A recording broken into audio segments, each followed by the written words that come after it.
de novembro, nós celebramos aí nossa denominação, o Dia do Diácono Batista, né? E vou colocar também aí, né? Dia da Diaconisa Batista, né? Irmãos e irmãs aí, é bom sempre frisar, né? Irmãos e irmãs aí que estão atuando em nossas igrejas, abençoando as nossas igrejas. Então aqui fica o meu carinho, minha palavra de saudação a todos os irmãos. E a nossa saudação também à nossa querida Associação dos Diáconos Batistas do Brasil, na pessoa do seu presidente, o diácono Jorge Souza, que já esteve aqui no Batistas em Pauta também. E hoje, para a gente falar aí, continuar falando, na verdade, sobre o trabalho diaconal, hoje mais especificamente sobre o trabalho diaconal em nossas igrejas, nós convidamos o pastor Roberlan Julião, ele que escreveu o livro O Diácono, gente boa, né? Hoje ele é membro também da primeira igreja batista em Olavo Bilac, no município de Duque de Caxias, né? Para quem é fora do Rio de Janeiro, fica ali na região da Baixada Fluminense. Além disso, ele é professor, escritor, é licenciado em letras, bacharel em teologia, pós-graduado em ciências da religião, ufa, e tem dois canais de YouTube, né, que é o Roberlan Julião Palavra Simples e o Doses de Língua Portuguesa. E acrescento aqui que o pastor Roberlan foi meu pastor durante um tempo ali na Segunda Igreja Batista em Vila Pauline, no município de Belfort Roxo, também na Baixada Fluminense. Pastor Roberlan, muito bem-vindo ao Batistas em Pauta. Opa! Boa tarde, gente boa. É isso aí. Pra gente, como eu disse, o pastor Roberlan escreveu esse livro O Diácono Gente Boa, né? E aí você pode ficar pensando, né? De onde que ele teve essa ideia, né? De escrever um livro sobre diáconos e dar esse título, né? O Diácono Gente Boa. Então, para a gente começar já, pastor Roberlan, explica aí, né? Quais foram as suas motivações, né? Como é que surgiu a ideia para escrever esse livro? Sim, eu tive muitas experiências boas com diáconos e tive também muitas experiências ruins com diáconos. Eu vi meus pastores passando bons pedaços com diáconos e vi também meus pastores passando maus pedaços com diáconos. E diante disso, o que eu pensei?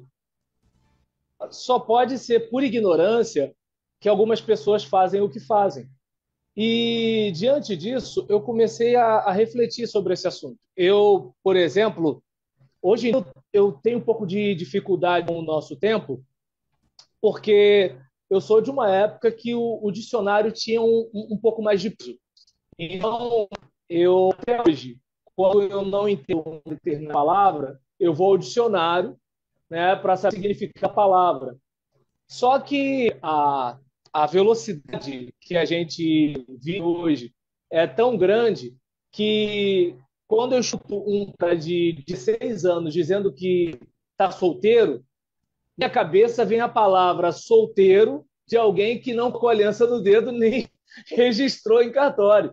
Então, hoje eu tenho um pouco de dificuldade, né, com essa situação de uma palavra significar outra coisa, apesar do dicionário dizer. Mas é preciso que nós definamos os termos, até mesmo para que haja um diálogo. Quando, por exemplo, fazemos um trabalho acadêmico, nós precisamos ter os termos para que, quando o nosso leitor leia determinada palavra, ele sabe o que aquela palavra significa aquele texto, certo? Então, eu comecei a fazer isso para a gente poder conversar com aquelas pessoas que poderiam ser pessoas bem intencionadas, mas que estavam equivocadas. Ou, de repente, alguém que tinha uma certa atenção e estava buscando o ofício errado. Então, eu olhei para aquela realidade que eu estava vivendo e eu pensei assim: é preciso que haja um certo esclarecimento da minha parte, né, obviamente, e para mim e para quem mais, porque às vezes, na minha experiência pastoral, Estevão, eu pude reparar que existem aquelas pessoas que você vê nitidamente a vocação, mas pela compreensão que essas pessoas têm de ministério diaconal, elas entendem que diaconato não é para elas. E aí dói o coração, porque você vê, a pessoa ela é perfeita para o ministério diaconal. Em contrapartida, você percebe de um outro lado pessoas que, de repente, assim, ser pastor é um pouco de trabalho, né? Assim, é, só para a gente tentar, eu abro parênteses dentro de parênteses, né? Você já está acostumado comigo. Só para a gente se situar, o que ocorre? O indivíduo que é vocacionado para o ministério pastoral, vou pegar o meu exemplo. Eu fui à frente num culto de missões nacionais na década de 90, se eu não me engano, eu acho que em 95 ou 96. E eu fui ordenado ao ministério em 2005. Ou seja, nesse caminho, né, você primeiro tem que ter o reconhecimento da sua igreja, você tem que ter o endosso do seu pastor, a sua igreja precisa recomendar você ao seminário, e aí no seminário você precisa passar, né? Assim, você não pode armar igual você arma na educação secular, fica muito chato, né? Você é um negócio terminando, você ainda depois de você ter estudado a beça, você ainda vai precisar se submeter a um concílio, sendo um concílio, se o seu pastor entender que você não está pronto, ele vai dar uma brecada, né? Se de repente o pastor quiser recomendar você, mas a igreja estiver relutando, tem toda uma parada aí tendo o concílio, você ainda tem toda uma realidade ali de exame. Por exemplo, você tem os sistemas teológicos, né? Se o teu examinador é calvinista e você é arminiano, se de repente o seu examinador é favorável ao ministério pastoral feminino e você é contra. Ou seja, é uma série de situações. Uma vez aprovado, você ainda precisa estar com a situação ok para ser filiado à ordem.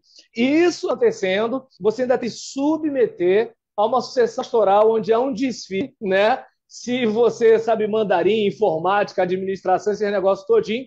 E uma vez assumindo o ministério daquela igreja, você ainda vai ter que cativar aquelas pessoas para elas abrirem o coração para você liderá-las.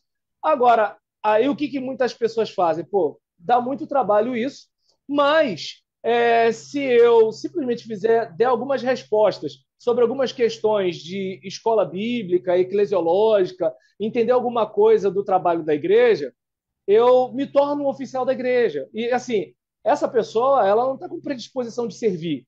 Ela, pelo menos, assim, eu estou ganhando tempo, cortando o caminho, atalhando para ficar numa posição de liderança. E aí, a ideia do livro é o quê? Olha, você que é vocacionado, ser diácono não é isso, né? E se o indivíduo que está na função, né, e ele percebeu, poxa, isso aqui não é para mim, ele tem a oportunidade de fazer uma reflexão. E aí, assim, e eu estou partindo do princípio que todo mundo está com boa intenção, né? Ele olha, peraí, isso daí não é para mim. O que eu quero é outra coisa, mas, né? Assim, eu achei que ser diácono era uma coisa que assim não era o que a Bíblia estava dizendo.